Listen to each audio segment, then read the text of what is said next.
બનાસકાંઠામાં ભૂગર્ભ જળને લઈને અનેક સમસ્યાઓ સર્જાઈ છે, ત્યારે સરકારશ્રીના આદેશ મુજબ આજથી આ અભિયાનની શરૂઆત કરવામાં આવી છે। દિયોદરના ધારાસભ્ય કેસાજી ચૌહાણના અધ્યક્ષસ્થાને પોતાના માદરે વતનથી તળાવ સફાઈ અભિયાન સાથે સાથે બોર રિચાર્જ કઈ રીતે કરવા, આગામી સમયમાં ચોમાસું આવી રહ્યું છે, વધુ વરસાદ પડે તો ખેતરોનું પાણી જે છે એનો સંગ્રહ કઈ રીતે કરવો તેને લઈને તમામ તૈયારીઓ ધારાસભ્યની આગેવાની હેઠળ થઈ રહી છે।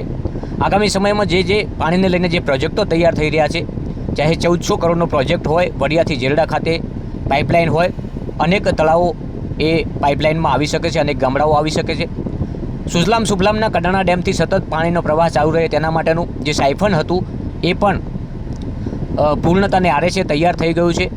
એટલે ચોક્કસથી જે પાણીની સમસ્યાઓ છે બનાસકાંઠા જિલ્લાના દિયોદર વિધાનસભામાં આગામી સમયમાં સોર્ટ આઉટ થશે, કંઈક અંશે સોર્ટ આઉટ થાય તેના લઈને ધારાસભ્યએ વાત કરી છે કે આમાં જન આંદોલન પણ સહકાર થકી ભાગીદાર બને, લોકોનો ભાગીદાર અને સરકારના સહિયારા પ્રયાસથી આ તમામ જે પાણીની સમસ્યાઓ છે તેના કંઈક અંશે નિવારણ થઈ શકે તેવી પરિસ્થિતિ છે। પોતાના માદરે વતનથી આજથી આ અભિયાનની શરૂઆત કરી છે।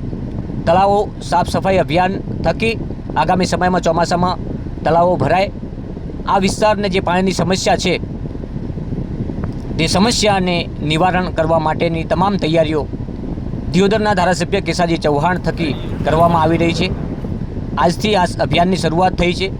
તમામ ગ્રામીણ વિસ્તારમાંથી આવતા જે સરપંચો છે તેમને પણ તકેદારીના ભાગ રીતે આહવાન કર્યું છે કે ધારાસભ્યશ્રીની જ્યાં જરૂરિયાત પડે ત્યાં તૈયાર રહે અને સહિયારો પુરુષાર્થ કરીએ, સહિયારો તપશ્ચર્યા કરીએ તો પુરુષાર્થ દ્વારા અને તપશ્ચર્યા દ્વારા આ વિસ્તારની જે જળ સંકટ છે એમાંથી આ વિસ્તારની જનતાને આપણે ઉગારી શકીશું। તો આપના મારફત હું દરેકને બે હાથ જોડીને વિનંતી કરું છું કે આ તળાવ સફાઈના અભિયાનમાં બધા જ લોકો જોડાય અને પોતાના ખેતરની અંદર જે બોર કૂવા જે ફેલ થયેલા છે એમાં વરસાદનું પાણી ચેમ્બર બનાવી અને ચોખ્ખું પાણી વાળી અને જળ સંચયના કામની અંદર આપણે સૌ સહિયારો પુરુષાર્થ કરીએ એવી સૌને વિનંતી કરું।